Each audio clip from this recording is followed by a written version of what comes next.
Supreme court ने नामजद chief justice काजी फाइज ईसा के खिलाफ दोबारा नजरसानी क्यूरेटिव रिव्यू वापस लेने की दरख्वास्त मंजूर करने की बुनियाद पर निपटा दी। 10 अप्रैल को जस्टिस काजी फाइज ईसा के खिलाफ क्यूरेटिव रिव्यू वापस लेने की दरख्वास्त पर समाअत चीफ जस्टिस उमर अता बिंदयाल के चैम्बर में हुई थी।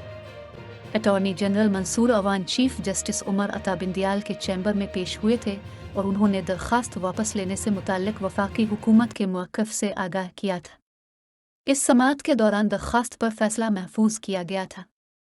अब सुप्रीम कोर्ट ने हुकूमत की दरख्वास्त मंजूर कर ली है और जस्टिस काजी फाइज ईसा के खिलाफ रेफरेंस फैसले पर दोबारा नजरसानी केस का फैसला जारी कर दिया। 13 सफ़हात पर मुश्तमिल फैसला चीफ जस्टिस उमर अता बिंदयाल ने तहरीर किया। चीफ जस्टिस पाकिस्तान ने जस्टिस काजी फाइज ईसा के खिलाफ हुकूमत की दोबारा नजरसानी वापस लेने की दरख्वास्त मंजूर कर ली और क्यूरेटिव रिव्यू वापस लेने की बुनियाद पर दरख्वास्त निपटा दी। हुक्मनामे में कहा गया है कि सुप्रीम कोर्ट में क्यूरेटिव रिव्यू पिटीशन के खिलाफ 18 दरख्वास्तें दायर की गई। अक्सरियती फैसले से FBI और सुप्रीम जुडिशल काउंसिल की जारी हिदायत कालादम करार दी गई। दरख्वास्त गुजार ने रजिस्ट्रार ऑफिस के एतराज़ात के खिलाफ चैम्बर अपील दायर की। हुकूमत की जानिब से अटॉर्नी जनरल और एडिशनल अटॉर्नी जनरल पेश हुए। फैसले में कहा गया है कि सुप्रीम कोर्ट को अपने दिए गए फैसलों पर नजरसानी और उन्हें कालादम करार देने का इख्तियार है। सुप्रीम कोर्ट को यह इख्तियार 184(3) के तहत अज़ खुद नोटिस लेकर आर्टिकल 187 और 188 के तहत हासिल है, लेकिन जस्टिस फाइज ईसा के मामले में अदालत ने यह इख्तियार समात इस्तेमाल नहीं किया।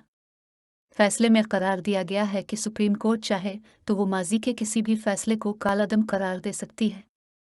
ख्याल रहे कि मौजूदा हुकूमत ने जस्टिस फाइज ईसा के खिलाफ क्यूरेटिव रिव्यू वापस लेने की दरख्वास्त दी थी।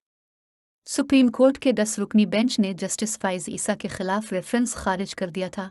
10 रुकनी बेंच ने 3-7 की बुनियाद पर मामला FBI को तहकीकात के लिए भिजवाया था। 7-3 के फैसले पर जस्टिस फाइज ईसा और उनकी अहलिया ने नजरसानी की दरख्वास्त दायर की थी। जस्टिस फाइज ईसा और उनकी अहलिया की नजरसानी दरख्वास्त पर उनके हक में 4 और 6 से फैसला आया था। साबिक हुकूमत ने 25 मई 2021 को जस्टिस फाइज ईसा के खिलाफ क्यूरेटिव रिव्यू दाखिल की थी, ताहम रजिस्ट्रार ऑफिस ने एतराज़ लगाया था कि कानून में दोबारा नजरसानी की गुंजाइश नहीं।